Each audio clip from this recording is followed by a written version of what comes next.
ایک اور حدیث ہے، حضرت ابو سعید خدری رضی اللہ عنہ سے مروی ہے کہ ایک آدمی نے نبی صلی اللہ علیہ وسلم سے پوچھا کہ ہمیں جو بیماریاں لگتی ہیں یہ بتائیے کہ ان پر ہمارے لیے کیا ہے؟ نبی صلی اللہ علیہ وسلم نے فرمایا یہ بیماریاں گناہوں کا کفارہ بن جاتی ہیں. ہم سب گناہ کرتے ہیں جانے انجانے، بعض چیزوں کا تو ہمیں پتہ ہی نہیں کہ ہم غلط بھی کر رہے ہیں کیونکہ علم ہی نہیں ہوتا کہ یہ غلط ہے. کچھ عرصے بعد پتہ چلتا ہے تو توبہ استغفار شروع کرتے ہیں کہ کیسی جہالت ہے، پتہ ہی نہیں تھا کہ یہ نہ کرنے والا کام ہے. بہرحال حضرت ابی بن کعب رضی اللہ عنہ نے عرض کیا اگرچہ بیماری چھوٹی ہی ہو، چھوٹی سی بیماری ہے کوئی، تب بھی؟ نبی صلی اللہ علیہ وسلم نے فرمایا ہاں، اگرچہ ایک کانٹا ہی چبھ جائے یا اس سے بھی کم. یہ سن کر حضرت ابی بن کعب رضی اللہ عنہ نے اپنے متعلق یہ دعا کی کہ موت تک ان سے کبھی بھی بخار جدا نہ ہو. کیا دعا کی؟ کہ مجھے ہر روز بخار ہو.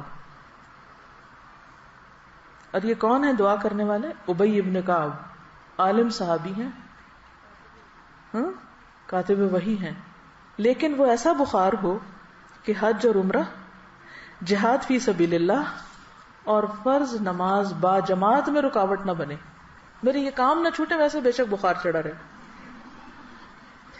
چنانچہ اس کے بعد انہیں جو شخص بھی ہاتھ لگاتا ان کا جسم تپتا ہوا ہی محسوس ہوتا، حتیٰ کہ ان کا انتقال ہو گیا. وہ لوگ اپنے قول کے پکے تھے. ہم لوگ ایک وقت میں ایک بات کرتے ہیں یا اللہ ایسا ہو جائے، اور جب وہ ہو جاتا ہے تو پھر ہم سخت گھبرا اٹھتے، پھر کہتے ہیں یا اللہ ایسا کیوں ہوا اور ایسا نہ ہو.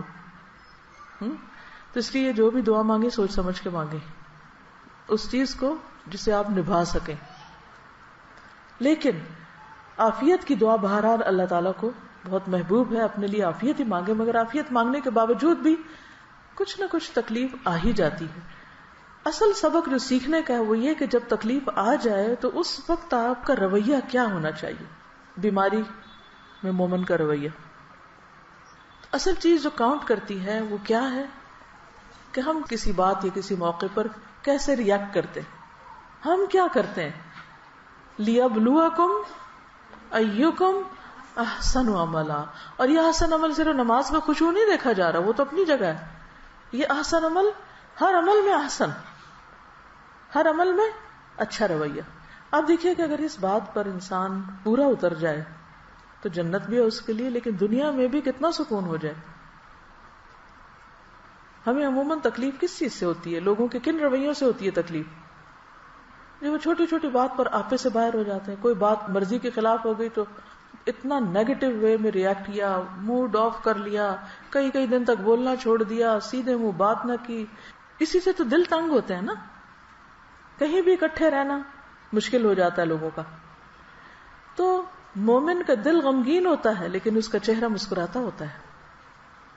مرضی کے خلاف بھی بات ہو جائے تو کوشش کر کے مسکرائیں، ورنہ کیا ہے کہ شکوہ ہے کس سے؟ اللہ تعالیٰ سے کہ کیوں ہمیں آزمائش میں ڈالا. کیونکہ کوئی تکلیف نہیں آتی مگر اللہ کے اذن سے آتی. اس وقت ایک ایسے کردار کا مظاہرہ کریں کہ جو واقعی اللہ کا پسندیدہ کردار ہو، اور اس وقت بھی ڈائریکٹ آپ کا کنیکشن اپنے رب کے ساتھ ہو کہ میرے اللہ تو جانتا ہے نا کہ میں کس تکلیف سے گزر رہی ہوں، چاہے وہ جسمانی ہو یا روحانی ہو یا جذباتی ہو یا کچھ بھی ہو.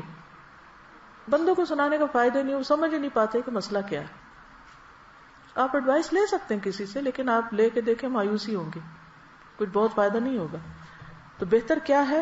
پرو ایکٹیو اپروچ اختیار کریں. مثلاً روٹین میں جیسے اب قرآن مجید آپ پڑھ رہے ہیں اس کے ساتھ ایک تعلق ہے. آپ نے دیکھا ہوگا ہر روز جواب آتا ہے کہ نہیں؟ جیسے جیسے حالات گزر رہے ہوتے ہیں ویسے ویسی آیات آ رہی ہوتی ہیں.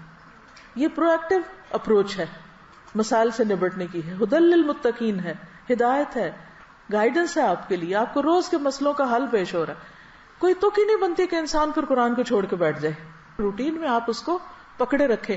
نبی صلی اللہ علیہ وسلم نے اپنے پیچھے کیا چھوڑا تھا جس کو پکڑ کے رکھنا ہے؟ ہم سب کے لیے بھی یہی کتاب ہے، اس کا ساتھ نہ چھوٹے. شفا ہی شفا ہے، مسائل کا حل ہی حل ہے.